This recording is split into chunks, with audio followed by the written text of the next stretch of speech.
بسم اللہ الرحمن الرحیم۔ السلام علیکم وظائف میڈیا کے پیارے دوستو، میرے پیارے دوستو، پورے دن میں ایک گھڑی ایسی آتی ہے جو کہ اللہ رب العزت کو سب سے زیادہ پسندیدہ ہے۔ اس گھڑی میں اگر کوئی بھی مسلمان شخص اللہ سے جو بھی چیز مانگ لے تو اللہ پاک اس کی دعا کو، اس کی حاجات کو قبول فرما دیتا ہے۔ میرے پیارے دوستو، یہ مبارک گھڑی ہے تہجد کی گھڑی۔ پیارے دوستو، باقی وقتوں میں تو یہ ہوتا ہے کہ آپ اللہ رب العزت سے دعائیں کر رہے ہوتے ہیں، اللہ رب العزت سے اپنی حاجات طلب کر رہے ہوتے ہیں اور رو رو کے گڑ گڑا کر دعائیں مانگتے ہیں۔ لیکن تہجد کے وقت میں ایسا ہوتا ہے کہ اللہ رب العزت خود اپنے بندے سے پوچھ رہا ہوتا ہے کہ اے میرے بندے، اگر تیری کوئی بھی جائز حاجت ہے، کوئی بھی مراد ہے جو کہ پوری نہیں ہو رہی، تو جو بھی آج مانگے گا آج تجھے وہ چیز عطا کروں گا۔ تو پیارے دوستو، آج کی اس ویڈیو میں ہم آپ کے لیے تہجد کے وقت کا ایک بہت ہی آسان اور مجرب وظیفہ آپ لوگوں کی خدمت میں پیش کریں گے کہ کوئی بھی مسلمان بہن بھائی اگر اس وظیفے کو پورے ایمان اور یقین کے ساتھ کر لے اور اللہ پر بھروسہ رکھے تو انشاءاللہ اس عمل کی برکت سے اس کی ہر ایک جائز حاجت اللہ پاک پوری فرما دے گا۔ جس بھی مقصد کے حصول کے لیے اس وظیفے کو کیا جائے انشاءاللہ اللہ پاک اس کی اس حاجت کو قبول فرما دے گا۔ تو میرے پیارے دوستو، اس سے پہلے کہ ویڈیو کا باقاعدگی سے آغاز کریں اور آپ کو آج کے اس وظیفے کی طرف لے جائیں، آپ سب نے مہمانوں سے درخواست کرتا ہوں کہ ہمارے اس چینل کو سبسکرائب کر لیں اور بیل کے آئیکن کو بھی دبا دیں تاکہ آنے والی ویڈیوز اب تک بآسانی پہنچ سکیں۔ پیارے دوستو، تہجد کی وقت کی گھڑی اللہ رب العزت کو سب سے زیادہ پسندیدہ کیوں ہے؟ یہ ایک بہت بڑا سوال ہے کہ اللہ رب العزت کو رات کا یہ وقت کیوں پسند ہے۔ میرے پیارے دوستو، ایک اللہ کا بندہ اگر اپنی نماز کو قربان کرتے ہوئے صرف اللہ رب العزت کی ذات کے لیے اٹھتا ہے اور اللہ سے دعائیں مانگتا ہے، اللہ کی عبادت کرتا ہے، اللہ کا ذکر کرتا ہے، تو یہ وقت اللہ رب العزت کو سب سے زیادہ پسندیدہ ہوتا ہے کہ ایک بندہ اپنی نماز، اپنی نیند کو قربان کرتے ہوئے اللہ کے لیے پڑھتا ہے اور اللہ سے دعائیں مانگتا ہے، تو اس لیے یہ وقت اللہ رب العزت کو سب سے زیادہ پسندیدہ ہے۔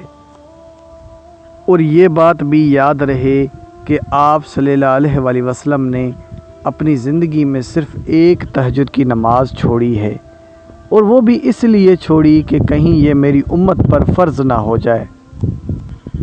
اس کے علاوہ کبھی بھی ایسا موقع نہیں آیا کہ آپ صلی اللہ علیہ وآلہ وسلم نے تہجد کی نماز کو چھوڑا ہو۔ آپ صلی اللہ علیہ وآلہ وسلم کی فرض نمازوں کے بعد جو سب سے زیادہ پسندیدہ نماز تھی وہ تھی تہجد کی نماز، اور میں قربان جاؤں اس نبی و رحمت پر کہ انہوں نے صرف ہماری آسانی پیدا کرنے کے لیے اپنی زندگی میں صرف ایک بار تہجد کی نماز چھوڑی۔ اگر آپ صلی اللہ علیہ وآلہ وسلم ایک دن بھی تہجد کی نماز نہ چھوڑتے تو یہ نماز ہم سب مسلمان بہنوں اور بھائیوں پر فرض ہو جاتی۔ اگر ایسا ہو جاتا تو ہم سے تو 5 نمازیں نہیں پڑھی جاتی، تو یہ تہجد کی نماز کیسے پڑھی جاتی؟ تو آپ سب مسلمان بہنوں اور بھائیوں کے پاس ایک موقع ہے کہ جو کہ اپنی حاجت، اپنی دعاؤں کو قبول کروانا چاہتے ہیں اور اللہ کو راضی کرنا چاہتے ہیں، وہ رات کو تہجد کے وقت اٹھ کر آج کا بتایا گیا یہ عمل لازمی کر کے دیکھیں، کیونکہ اس سے ان کو فائدہ ہی فائدہ ہونا ہے اور جو بھی اللہ سے مانگیں گے وہ حاجت پوری ہو جاتی ہے۔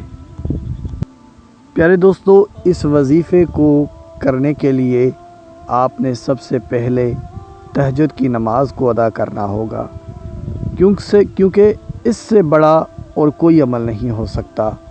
نماز ایک ایسی چیز ہے جو کہ بندے اور اللہ کے تعلق کو بڑھاتی ہے۔ اللہ سے جب بھی مدد طلب کرنی ہو نماز لازمی پڑھا کریں۔ اور ویسے بھی 5 وقت کی نماز تو ہم سب مسلمان بہنوں اور بھائیوں پر فرض ہی ہے، لیکن اگر کوئی اللہ کا بندہ تہجد میں اٹھ کر اللہ کے لیے نماز پڑھتا ہے تو یہ کوئی چھوٹا عمل نہیں ہے، یہ بہت بڑا عمل ہے۔ اب آپ نے تہجد کی نماز کو کس طریقے سے ادا کرنا ہے؟ سب سے پہلے تو آپ تہجد کی نماز عام نمازوں کی طرح ہی اس کی نیت کریں گے، لیکن جہاں پر تہجد کا نام آ رہا ہے آپ نے وہاں پر تہجد کا نام لینا ہے، اور باقی نیت ویسی ہی ہے جیسے عام نمازوں کی ہوتی ہے۔ تہجد کے وقت میں آپ زیادہ سے زیادہ 12 رکعتیں نماز ادا کر سکتے ہیں، اور 12 رکعتیں نماز آپ نے کچھ اس طریقے سے ادا کرنی ہے کہ 2 رکعتیں کر کے آپ نے نماز پڑھنی ہوگی، یعنی ٹوٹل آپ 6 نمازیں پڑھیں گے تب ہی آپ کی 12 رکعتیں پوری ہوں گی۔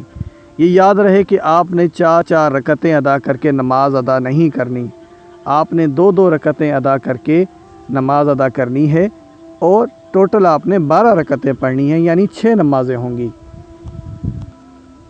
اب یہ آپ کی مرضی ہے کہ آپ 12 رکعتیں ادا کریں یا جتنا بھی آپ کو ٹائم ملے، جتنی بھی آپ کو توفیق ہو آپ اتنی رکعتیں ادا کر سکتے ہیں، یا کم از کم آپ 2 رکعتیں ادا کر سکتے ہیں، زیادہ سے زیادہ آپ 12 رکعتیں پڑھ سکتے ہیں، اس سے زیادہ آپ نے رکعتیں ادا نہیں کرنی۔ میں یہی کہوں گا اگر آپ کے پاس ٹائم ہے اور فجر کی نماز میں کافی وقت ہے تو آپ 12 ہی رکعتیں ادا کر لیں، اور اس کے بعد فجر کی نماز پڑھ کر آپ سو جائیں۔ لیکن اگر آپ تھوڑا سا دیر اٹھے ہیں اور فجر کی نماز میں تھوڑا سا وقت رہ گیا ہو تو آپ کو یہ چاہیے کہ آپ کو جتنی رکعتیں آپ اس میں پڑھ سکتے ہیں پڑھیں۔ آپ کو بتا دیا ہے کہ آپ کم از کم 2 رکعتیں پڑھ سکتے ہیں، زیادہ سے زیادہ 12 رکعتیں پڑھ سکتے ہیں، اور ہر ایک رکعت میں سورہ فاتحہ کے بعد 3 بار سورہ اخلاص لازمی پڑھیں، کیونکہ 3 بار سورہ اخلاص پڑھنے سے ایک قرآن پاک مکمل کرنے جتنا ثواب حاصل ہوتا ہے، تو اس لحاظ سے یہ سورہ مبارکہ بڑی برکت والی ہے اور اس سے آپ کو فائدہ ہی فائدہ ہے۔ جب آپ تہجد کی نماز ادا کر لیں، چاہے آپ نے 2 رکعت ادا کی ہو، چاہے آپ نے 12 رکعتیں ادا کی ہوں، جتنی بھی اللہ رب العزت آپ کو توفیق دے، آپ نے جب رکعتیں ادا کر لیں اس کے بعد آپ نے وہیں پر بیٹھ جانا ہے، اور سب سے پہلے تو آپ نے اللہ رب العزت کی حمد و ثنا پیش کرنی ہے۔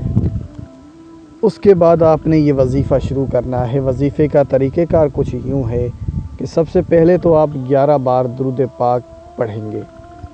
11 بار درود پاک پڑھنے کے بعد آپ نے 40 مرتبہ آیت کریمہ پڑھنی ہے، لا الہ الا انت سبحانک انی کنت من الظالمین، لا الہ الا انت سبحانک انی کنت من الظالمین۔ اور اس کے بعد آپ نے آخر میں 11 بار درود پاک پڑھ کر اس وظیفے کو مکمل کر دینا ہے۔ میرے پیارے دوستو، یہ دعا بہت زیادہ تاثیر اور طاقت رکھتی ہے۔ جس بھی مقصد کے حصول کے لیے اس دعا کو پڑھا جائے تو انشاءاللہ اس کی وہ مراد پوری ہو جاتی ہے۔ اور یہ حضرت یونس علیہ السلام کی دعا ہے جسے آیت کریمہ کا بھی نام دیا گیا ہے۔ جب حضرت یونس علیہ السلام مچھلی کے پیٹ میں تھے تو انہوں نے یہی کلمات پڑھے تھے، لا الہ الا انت سبحانک انی کنت من الظالمین۔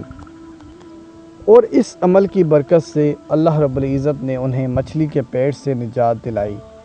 پھر جو بھی آپ یہ عمل کر کے جو بھی آپ اللہ رب العزت سے مانگیں گے، رو رو کر گڑ گڑا کر اپنی حاجت کے لیے، اپنی مراد کے لیے اللہ رب العزت سے دل سے دعا کریں تو انشاءاللہ آپ کا ہر ایک مقصد پورا ہوگا۔ جس بھی مقصد کے حصول کے لیے یہ وظیفہ کرو گے انشاءاللہ کامیابی ہی کامیابی ہوگی۔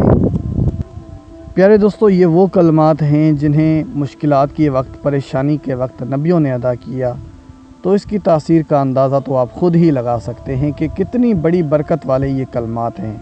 تو یہ کوئی عام کلمات نہیں ہیں، انہی کلمات کو پڑھتے ہوئے آپ اللہ سے مدد طلب کر سکتے ہیں، اور جس بھی انسان کی جو بھی خواہش ہے اس وظیفے کو بالکل بھی نہ چھوڑے، کیونکہ یہ وقت ہی ایسا ہے جس میں یہ وظیفہ آپ نے کرنا ہے۔